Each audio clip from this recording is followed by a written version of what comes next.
Quando a gente pensa em cantinho do pensamento, uma das primeiras coisas que a gente pensa é: cantinho do pensamento é uma prática educativa. Afinal, o fato é que as crianças vão desobedecer. E essa palavra a gente não usa tanto mais, né, no contexto profissional, mas é isso que acontece, as crianças desobedecem. Tem uma regra, a gente combina, a gente faz um trato ali de amigos, a gente faz um combinado lindo, amarradinho, e aí esse combinado se desfaz, a criança não consegue. A criança não consegue, a criança testa limites, a criança ela erra. Então, esse é um fato. Todas as mães que estão aqui, todos os pais que estão aqui sabem disso. Eu, como psicóloga infantil, sei disso. E uma das primeiras coisas que eu falo para os pacientes que chegam lá no consultório é: não existe mágica para que a infância deixe de ser infância. Isso é próprio da infância. Essa é a primeira coisa que a gente precisa entender. A segunda coisa é que as crianças estão com uma desvantagem biológica. Elas ainda não têm amadurecido o lobo frontal, as funções executivas. Eu falo isso sempre porque eu acho que é um direito nosso, né, enquanto mãe, enquanto pai, entender sobre isso. A gente entende que a criança não está pronta para comer ovo, não comer a gema, não comer a clara, não pode comer mel, ainda não pode comer o amendoim. A gente entende isso, mas a gente entende muito pouco, justamente porque, infelizmente, ainda a psicologia infantil não é algo ensinado para as mães preventivamente. Então, a gente entende muito pouco sobre a evolução da inteligência emocional, sobre a evolução do desenvolvimento neuropsicológico. E eu não sei, para quem não sabe, né? Eu acredito que todo mundo não saiba, mas além de psicóloga, eu também sou neuropsicóloga. É uma especialização que eu fiz, a qual agrega muito em todo o meu trabalho, porque me dá uma noção muito melhor do quanto que a criança, do que esperar da criança exatamente naquela faixa etária, do ponto de vista essencialmente biológico. Isso não significa que todas as crianças têm o mesmo marco de desenvolvimento, né? Mas isso dá para nós uma noção de que, além da criança ser criança, né, errar, desobedecer, quebrar algumas regras, testar alguns limites, ela também não está pronta. Então, somando esses dois fatos, nós pais precisamos entender sobre práticas educativas. Afinal, nosso grande papel enquanto pai e mãe é educar nossos filhos, educar comportamentos, ensinar valores, educar emocionalmente. Esse é o nosso grande papel. E para que isso aconteça com mais coerência, a gente precisa entender que tudo que a gente fala e faz com uma criança está ou propiciando que ela se desenvolva melhor ou atrapalhando o desenvolvimento dela, porque ela vai se desenvolver, mas tudo que ela vai absorver é como se ela fosse uma mala onde ela fosse guardando várias memórias. Ela vai guardar memórias, mas a qualidade, a essência, o valor daquela memória vai depender da forma como a gente vai agir. Então, quando eu falo para vocês que as crianças não estão prontas, isso não significa que a gente tem então que esperar. Isso é coisa de infância, Aline, isso é coisa de criança, eles desobedecem mesmo, eles não conseguem algumas coisas, e aí a gente vai tentando, né? Tentativa e erro. Não, na verdade, todas as práticas que a gente tem com a infância faz com que eles comecem a categorizar o mundo. Como é que o mundo funciona? O mundo funciona de acordo com o que o meu pai e a minha mãe trazem para mim. Quanto menor a criança, mais o mundo dela é a mãe e o pai, ou o cuidador. Quando a gente pensa em quem escolhe o cantinho do pensamento, né? Muitos aqui falam: eu não uso, eu já usei, eu gosto, eu gostaria de usar. Eu queria contar para vocês o que influencia essas nossas escolhas, que nós profissionais da área da infância chamamos de práticas parentais. Porque a escolha de qual prática educativa eu vou seguir com o meu filho, existe até alguns modelos de práticas parentais. Um dia a gente pode fazer uma live falando só sobre esses modelos. Alguém sabe aí qual que é o modelo de prática parental que usa? Porque é bem legal também a gente pensar sobre isso. Mas o que influencia as nossas escolhas, né? o nosso livre-arbítrio, ele tem uma certa limitação. Na verdade, assim como os nossos filhos, nós também somos filhos e fomos crianças. Então, a primeira coisa que influencia a nossa escolha, como eu vou educar meu filho diante de uma dificuldade, é a maneira como a gente foi educado. A maneira como os nossos pais se utilizavam da autoridade deles para que eles ensinassem para a gente algo novo, para que eles nos direcionassem, para que eles nos mostrassem limites, afeto e como comunicar emoções. Então, tem pessoas que lembram da educação de uma maneira muito dolorosa, tem pessoas que lembram da educação de uma maneira muito afetiva, tem pessoas que lembram da educação de uma maneira muito saudosista e tem pessoas que usam o que foi a sua memória de como elas foram educadas para agir de uma forma diferente, porque elas sabem as repercussões de cada ação, pelo menos elas têm a experiência pessoal e aí elas podem usar de uma maneira diferente. Então eu não acredito que existe um determinismo, né? Quem foi educado de uma maneira mais autoritária, né? Não necessariamente precisa educar de uma maneira autoritária. A gente pode, muitas vezes, a gente olha para a prática e diz, eu não quero isso. Mas muitas vezes, mesmo independente do nosso desejo, as nossas práticas aparecem em momentos de cansaço, em momentos onde a gente se sente desafiado, onde a gente se sente desrespeitado. Então, isso não é incomum de acontecer e não sintam-se culpados por isso. Isso é muito comum, né? Afinal, a experiência que a gente vive, ela é muito influenciadora.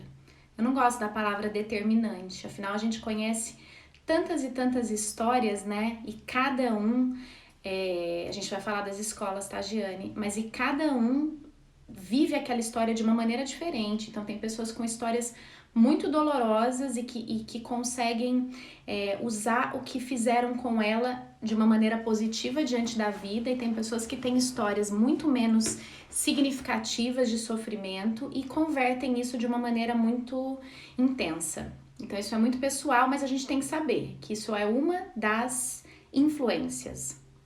A outra influência é como somos vulneráveis ou não ao julgamento social. Por quê? Porque educar uma criança é algo público. As pessoas observam e as pessoas comentam e as pessoas interferem e as pessoas dão palpite, não é? E algumas pessoas fazem isso com muita boa vontade e algumas pessoas fazem isso um pouco sem noção, talvez, um pouco sem a extensão do quanto aquilo é complexo, né? Quem de nós, antes de ser mãe, nunca olhou e pensou, eu acho que quando eu for mãe eu não vou deixar isso não, eu acho que isso eu não vou fazer, né? Tem vários memes dizendo desse nosso momento de vida, né? Quando a gente olha e fala, eu vou fazer tudo diferente. E isso é muito genuíno, né? A empatia por algo tem muito a ver com o quanto eu faço parte daquele grupo. Se eu não faço, é muito difícil eu conseguir me colocar totalmente dentro ali daquela realidade. Então, o quanto que a gente se vê muito influenciada, com muita preocupação do que as pessoas vão pensar sobre nós, ou do quanto as pessoas vão julgar aquela nossa ação, é o que vai fazer com que a gente de fato mude, com que a gente tenha coragem de fazer o que a gente acredita, ou seja, o que tem a ver com o nosso propósito. Contar uma coisa pessoal aqui pra vocês, né? Pra eu estar aqui, né, nas redes sociais como psicóloga, eu tive que vencer várias talvez preconceitos, não sei, várias barreiras, talvez inseguranças, né? E uma delas foi justamente essa questão. Eu já falei aqui em uma live sobre isso, mas brevemente, para dizer que a gente se sentir exposto, a gente se vê vulnerável. E uma das coisas que a gente pode... Aline, então como que eu não vou me sentir exposto e vulnerável se as pessoas elas tendem a julgar, criticar, né, de longe mesmo? Não é que as pessoas querem dar uma opinião, muitas vezes as pessoas têm uma crítica, né, a fazer sobre as nossas escolhas parentais. O que eu fiz para estar aqui, por exemplo, é uma analogia, né? Não tem necessariamente a ver com o papel materno, mas sim com o meu papel profissional. Foi me vincular só ao meu propósito. né? E entender o quanto que aquilo estava atingindo o meu propósito, que é alcançar mães, pais que não estão no consultório e que talvez não precisem ir ao consultório por conseguirem viver a psicologia fora do consultório. E aí, independente das críticas, esse é o meu propósito. Então eu não poderia ficar muito presa nem a críticas nem a elogios, eu tinha que ficar presa a resultados. E ao quanto que o meu propósito iria atender ao desejo das pessoas que estão aqui. Então, se vocês ficarem atentos ao quanto que a mudança que vocês vão fazer, ou a mudança que vocês já fazem com as escolhas parentais de vocês na hora de educar os seus filhos, eu acho que esse pode ser o maior propósito e não necessariamente o julgamento das pessoas, que às vezes querem atitudes rápidas dos pais, que às vezes querem um controle imediato sobre as crianças. E aí, se isso for o propósito seu, isso não vai gerar desconforto, mas se não for, vai gerar um desconforto muito grande. Outra influência muito significativa. Como nós, homens e mulheres, independente de sermos pais e mães, reagimos às frustrações. Afinal, quando uma criança desobedece, erra, avança um limite, testa a nossa paciência, né? Porque a gente precisa ter o nosso controle, mas a gente sabe que ali é um desafio. A forma como a gente já reage a qualquer tipo de frustração vai dizer muito da forma como a gente vai reagir enquanto mãe, enquanto pai. Então, quando a gente diz meu filho é terrível ou tá muito difícil educar, uma das primeiras coisas que eu pergunto é: como é que estão as outras áreas da sua vida? Tá muito fácil viver? Tá muito gostoso? Tá prazeroso? Você está feliz? Você tá bem? Você tá vivendo um ritmo de vida confortável? Então não existe, sobre o meu ponto de vista e sobre a minha experiência, uma maternidade, uma paternidade 100% feliz. Veja bem, eu não tô dizendo de perfeição, tá? Eu tô dizendo de realização, quando a gente está muito mal pessoalmente. Porque a gente não é mãe separada da mulher, separada da profissional, né? Essas coisas estão sempre muito entrelaçadas, os nossos papéis, e devem estar. Assim a gente não perde a nossa essência em nenhum deles, tá? A última influência. Como é que tá a compatibilidade das escolhas de como educar o nosso filho entre o casal? Mãe e pai, mãe e mãe, pai e pai, pai e avó, pai e tio. Quem cuida da criança? Quem fica com a criança dia e noite? Quem divide a educação da criança com você? Como é que isso tá harmonizado? Como é que isso tá sintonizado? Se não tiver legal, vai ser muito difícil também, tá bom? E aí a gente vai falar, escolhemos o cantinho da disciplina, chegamos a ele, pensamos em tudo isso, sabemos o que influencia e vamos falar sobre ele. Quando a gente escolhe o cantinho do pensamento, tem gente que chama de cantinho da disciplina, né? Super Nani usava bastante.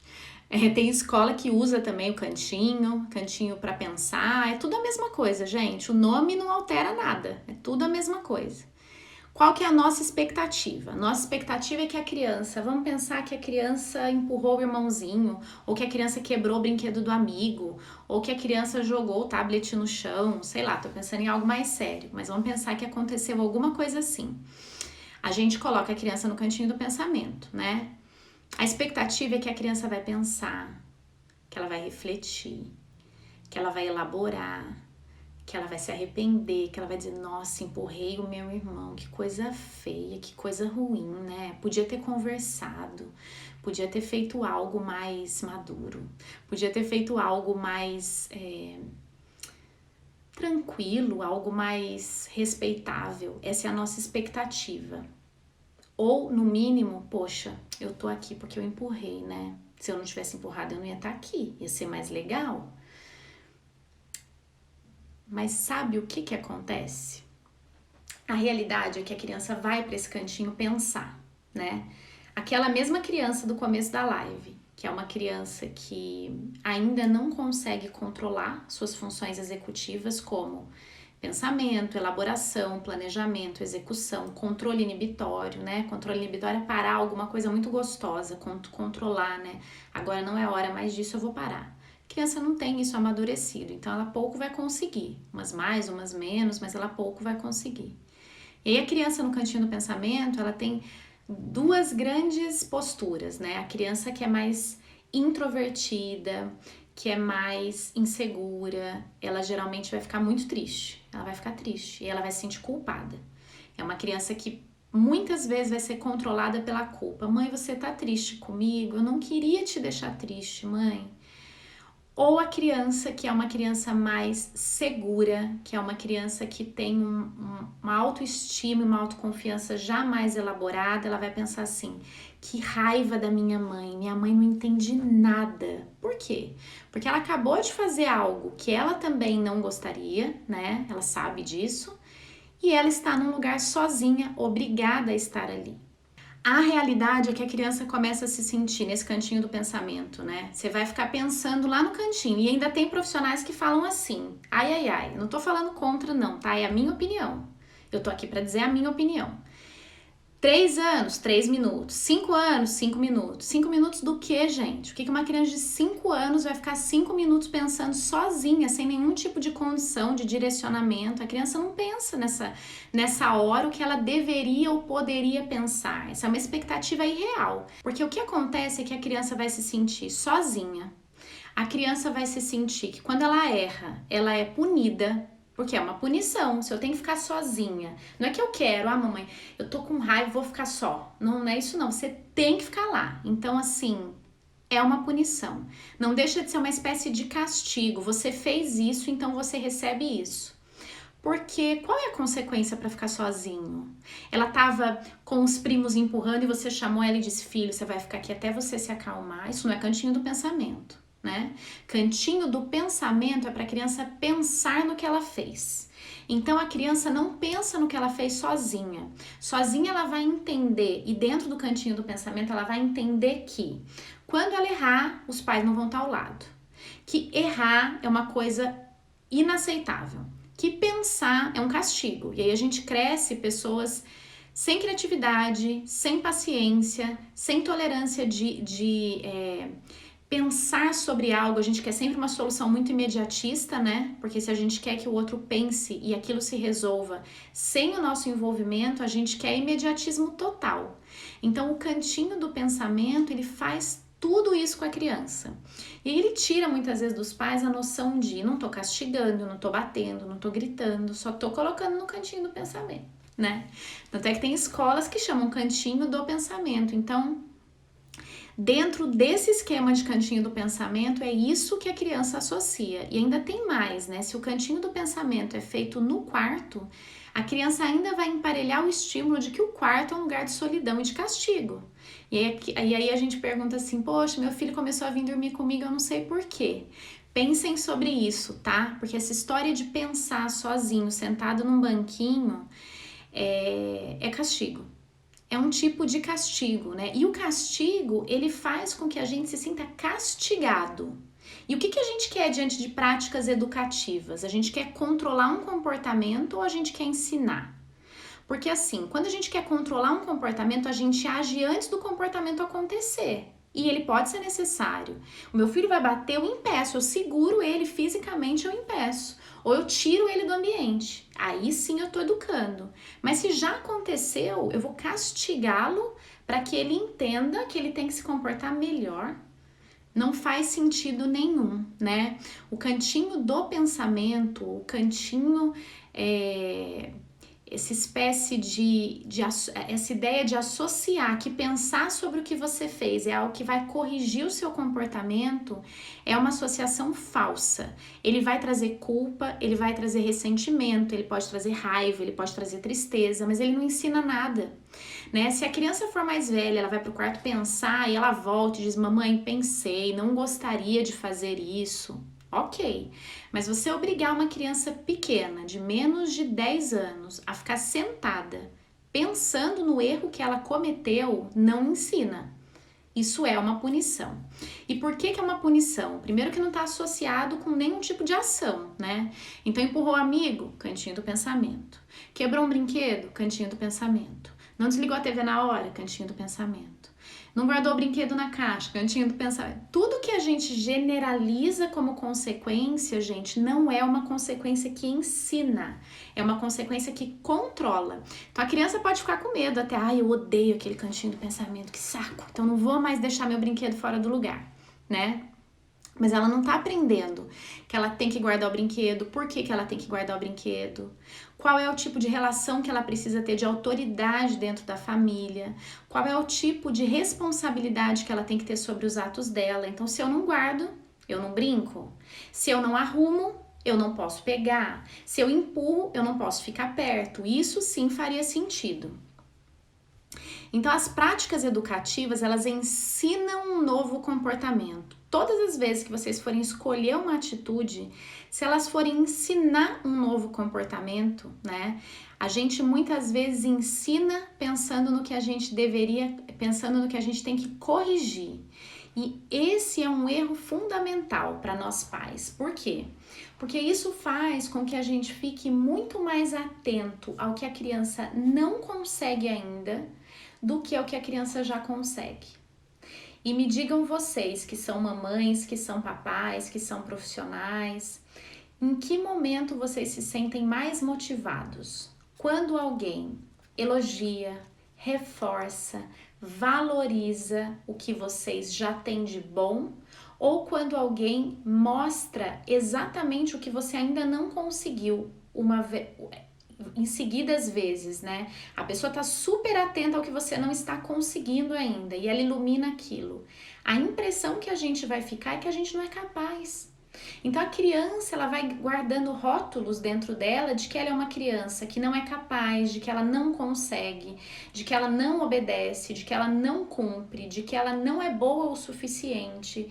E isso, gente, vai minando a autoestima, a inteligência emocional, as habilidades dos seus filhos de se relacionarem. Eles vão começar a acreditar que eles são inferiores de alguma maneira às crianças que conseguem, né? Então, sabe que eu vejo também uma corrente, assim, uma ideia de que elogiar é uma coisa muito perigosa. Que elogiar é uma coisa, né? O reforço é uma coisa que tem que ser natural, que não vem... Tá, eu entendo que o reforço tem que ser genuíno, né? Mas a criança é extremamente concreta, né? Se você não diz pra ela, filho, seu desenho tá lindo, né? Como é que ele vai saber que o desenho dele é lindo, que ele pode desenhar muitas vezes, e ele vai desenhar lá 3 bolinhas e aquilo é lindo pra nós?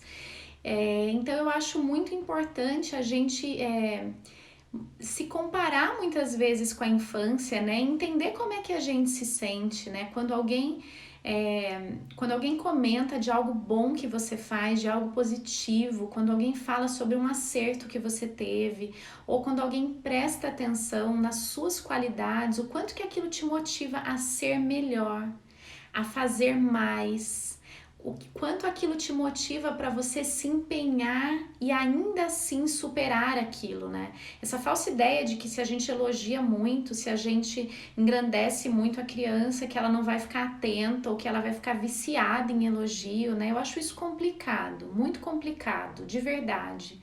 Porque o que eu vejo, em geral, é um olhar para a infância muito cruel, de muita exigência, de muita falta de paciência com o tempo da criança, né? Eu não estou dizendo que é fácil e eu não estou dizendo que muitas vezes a gente fica aborrecido. A gente fica sim, né?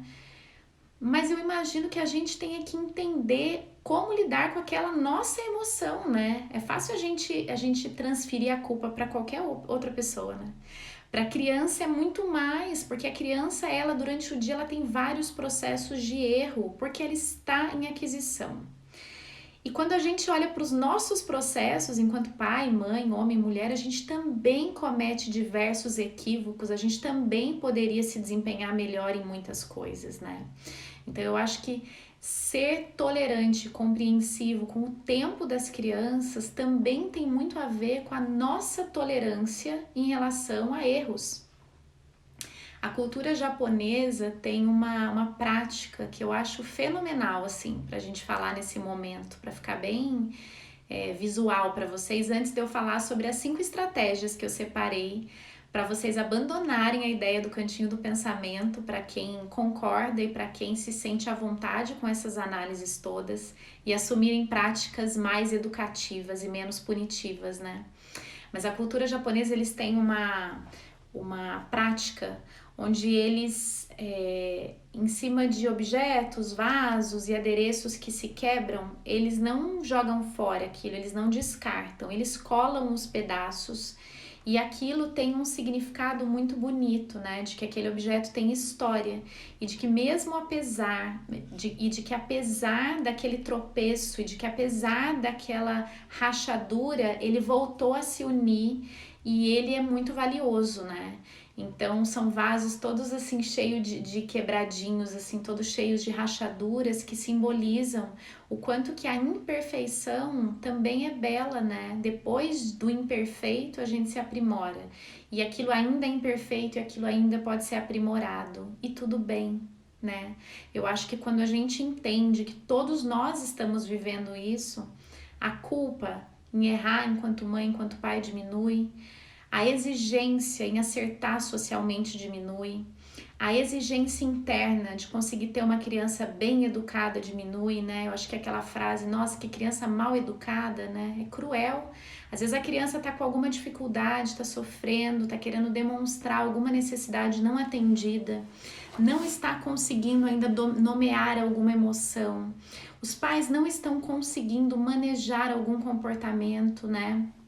Os pais querem acertar, mas muitas vezes eles ainda não conseguiram, né? E aí taxar uma criança de mal educada é uma das coisas que faz os pais terem o peso de precisar educar de uma maneira muito imediatista.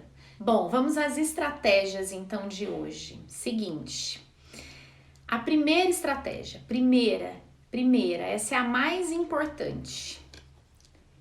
Esqueçam a ideia de imediatismo. Aliás, nada que é excessivamente imediato é muito, talvez, confiável, né? Algo que é extremamente imediato, esqueçam essa ideia de imediatismo, né? Não existe uma dica valiosa que vá transformar uma criança num adulto maduro, eficiente, responsável. Não é isso que vai acontecer. O que vai acontecer é que as nossas práticas educativas começam a fazer mais sentido, a nossa rotina passa a ficar mais eficaz, ou seja, a gente sente que as nossas ações chegam na criança e a gente começa a ver na criança um reflexo daquela educação. Então, esse deve ser o nosso maior objetivo nas práticas educativas. O controle, controlar uma criança não é difícil. O controle, muito pelo contrário, é o mais fácil nas práticas entre mães e filhos, pais e filhos. Por quê? O medo controla, ameaças controlam, desconforto controla, né? O ser humano ele foge de qualquer tipo de consequência aversiva. A gente busca sempre o reforço e sempre uma zona de conforto. Então a gente se comporta por esquiva. A gente começa a esconder os erros para não ser punido. A gente começa a contar menos para não ser criticado. A gente começa a deixar de fazer coisas para não sofrer aquelas consequências. Mas percebam que é tudo uma subtração. A gente não tá falando sobre soma, né? Educar é somar, educar é ensinar mais coisas, educar é tornar uma criança mais apta para ter um comportamento. Então isso é mais trabalhoso, muito mais, isso exige mais das nossas habilidades, mas vamos pensar positivo, o quanto que essa criança vai conseguir se tornar um adulto mais forte e capaz, né? Educar é muito mais do que a gente pensar numa criança fácil. E tem muito mais a ver com a gente pensar no adulto forte. E eu acho que esse é o nosso maior papel. Pelo menos é isso que eu acredito como profissional. E eu espero que quem esteja aqui também acredite ou se simpatize dessa ideia, né? Então, esqueçam essa pressão interna e externa de imediatismo diante da educação. Enquanto a gente não quebrar essa barreira e não entender que o processo educativo é um processo muito menos vertical e muito mais cheio de altos e baixos, né? A criança vai passar por fases. Por que que o processo educativo vai ser assim? O processo educativo não é assim, né? Não é como ganhar peso. A criança vai ganhando peso, vai ganhando peso. Até ganhar peso não é assim. A criança ganha, daí ela estaciona, daí ela estica e não ganha peso. Então, é muito importante a gente estar coerente com os nossos objetivos, certo? 2. Cuide das suas emoções. Não tem como fugir disso.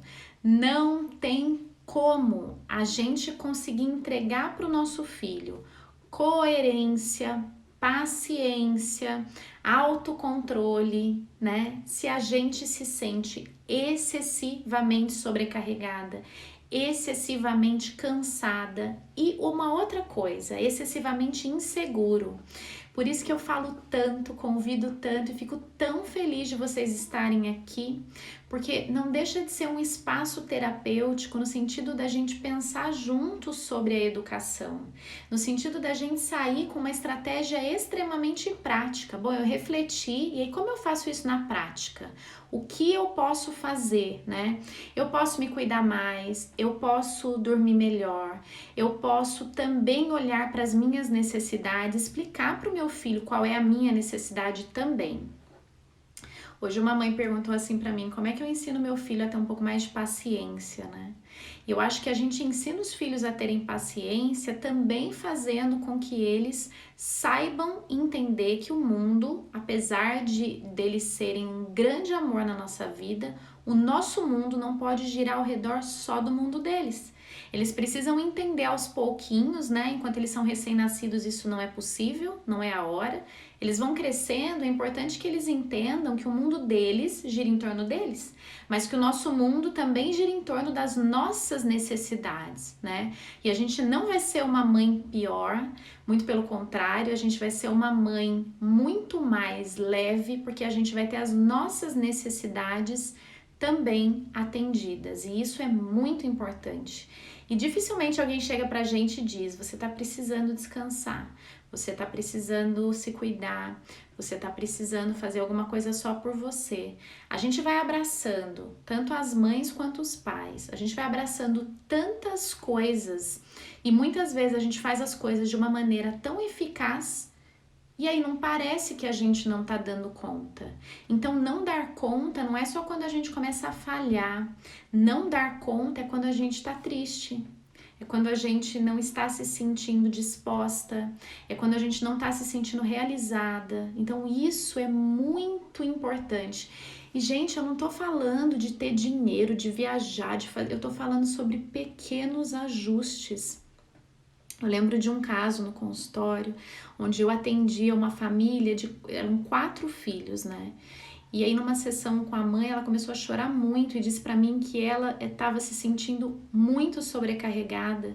E aí uma sugestão simples e que eu lembro que mudou a realidade dela foi: ela tinha muita dificuldade com a alimentação de 2 crianças, eles tinham uma restrição alimentar muito severa e era muito difícil para ela. Então ela passava quase todas as refeições do dia, menos o lanche da noite dela, ela passava com muito estresse e ela comia sempre depois das crianças.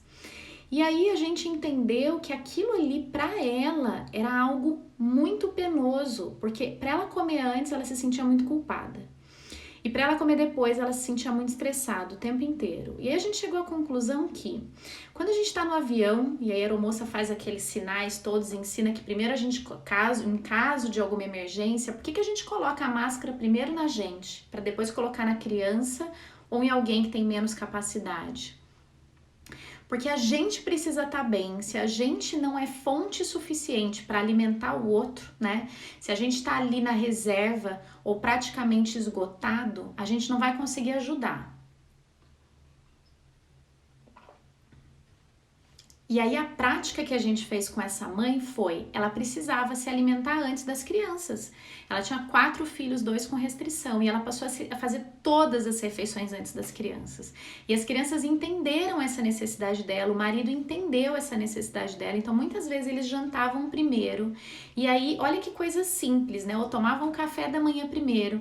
E aí ela tinha muito mais energia, muito mais disposição, muito mais tranquilidade. É uma necessidade essencial, aparentemente pequena, mas justamente pela educação ser algo longo, contínuo, diário, né? Pensa em todo dia você viver o mesmo estresse. É a mesma coisa de você pegar uma agulhinha bem pequena, começar a fazer um furinho na sua mão, assim. Talvez você não sinta nada, mas imagina você fazer isso por anos, anos e anos, né? É isso que a gente precisa entender. A gente não precisa ter vergonha de dizer de necessidades pequenas que a gente tem. De tomar um banho tranquila, de assistir alguma coisa na TV sozinha, de fazer alguma refeição de uma maneira tranquila. Enfim, cada um vai saber quais são as suas necessidades individuais, mas isso é muito importante. E isso tem a ver com a gente conseguir escolher práticas educativas melhores, tá? Bom, terceira estratégia. A gente precisa, de uma vez por todas, rever o quanto que a gente permite que os nossos filhos errem. Muitas vezes querendo que eles acertem o tempo todo, ou que a gente só quer ver a felicidade dos filhos, a gente conduz de uma maneira muito severa tudo. É como se os filhos precisassem entregar para nós o tempo todo um desempenho excepcional. E isso é estranho a gente pensar isso, né? Mas muitas vezes tem a ver com um certo orgulho pessoal da gente querer que a criança dê conta de tudo, acerte tudo, faça tudo bonitinho, orgulhe os pais. A criança, assim como nós, tem direito de errar, tem direito de estar se aprimorando. Então a gente precisa rever essa necessidade nossa de estar em cima da criança e propiciando que ela faça tudo muito bem feito, né? A criança está experimentando o mundo, experimentando os limites, experimentando as coisas. Então, quando a gente olha para esse processo da criança diante do erro, diante da dificuldade e aproveita esse processo para estar ao lado dela e ensinar sobre responsabilidade, sobre lidar com consequências. Sabe o que eu vejo também muito no consultório? Eu vejo adultos que não sabem fazer escolhas, que se sentem muito, muito, muito indecisos. E vocês sabem que um dos processos de decisão começa com uma educação respeitosa, onde a gente permite em alguns momentos que o filho faça escolha, né? E aí faça escolha e vivencie a consequência daquela escolha, né? Então, se você derrubar esse copo de suco, eu sugiro que você coloque o copo de suco na frente do prato. Você pode dizer assim para a criança. Mas se você derrubar o seu copo de suco e deixar muito perto de você, o suco cair, o que vai acontecer é que você vai ter que parar de comer. E aí você vai ter que limpar o que caiu. E aí tem mãe que amarra o suco e pega um copo, que põe o canudo. E quando a criança entende a consequência e vive a consequência daquilo, ai, mas ela vai ficar triste, ela vai ter que limpar, ela não vai conseguir. Ela só vai aprender se ela fizer. Ela só vai... E o erro não tem que ser um problema tão grande. O erro é algo que muitas vezes, ele pode ser reparado. E se o erro acontece num ambiente onde a gente olha e diz, tudo bem, a gente só vai precisar fazer o que agora? Agora a gente vai precisar limpar, agora a gente vai precisar cuidar, agora a gente vai... Ah, mas é chato. É chato? A vida tem muita coisa chata, gente, né? E aí, às vezes a gente fica muito mais chateado que a própria criança, né? Que é aquela história assim antiga de se você apanhar, você apanha de novo, né? Tem a ver muito com isso. A gente quer tanto que o filho só acerte, que isso é tão cruel quanto a gente não aceitar que ele erre. Quarta estratégia. Abuse da atenção aos comportamentos positivos. Todas as vezes que eu escuto um pai ou uma mãe com uma queixa no consultório, né? Aqui eu pergunto assim, quais são os comportamentos do seu filho nesse mesmo dia que são comportamentos que sustentam as dificuldades que ele tem? E aí muitas vezes eu não tenho isso tão na ponta da língua quanto a queixa. E por quê?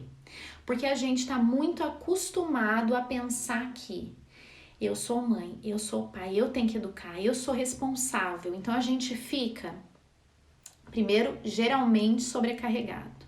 Às vezes com contradição entre o casal, a mãe quer um jeito, o pai quer outro, o pai quer um jeito, a mãe quer outro, né?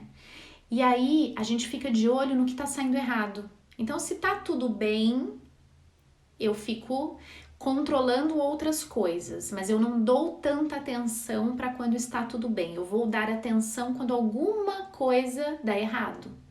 Então é como se o meu olhar, a minha atenção e por vezes, gente, até a minha interação com a criança ficasse excessivamente condicionada a um problema. Então, se tá tudo bem, eu me afasto. A criança chora, grita, empurra, quebra, eu me aproximo e aí eu vou lá corrigir. E aí a minha educação fica só baseada em corrigir erros e não em ensinar habilidades. Então, se eu tenho uma criança que está com muita dificuldade de cooperar, a primeira coisa que eu tenho que fazer é, quando ela participa minimamente, tá? Não importa o tanto, mas quando ela tem qualquer atitude de cooperação, de empatia, de envolvimento, eu reforço ou eu considero que é obrigação dela? Então a primeira coisa é a gente ficar mais atenta aos acertos, principalmente aquele motivo que levava a criança para o cantinho do pensamento. Fiquem atentos aos acertos, isso se chama reforço diferencial. Quinta e última estratégia: foquem no que a criança precisa aprender. Educar é soma, não é subtração. Foquem no comportamento. Então, se a criança derruba muito suco, ela tem que aprender a ser mais organizada visualmente, estruturalmente. Então, eu posso ajudar. Filha, esse copo tá aqui. Você acha que aqui ele pode cair? E aqui, o que você acha? Que ele pode cair ou aqui ele fica mais seguro? Filho, olha só, veja os brinquedos como você deixou. Se você deixar assim, você vai poder brincar depois? Ou o nosso combinado é se fica espalhado, você não consegue brincar depois?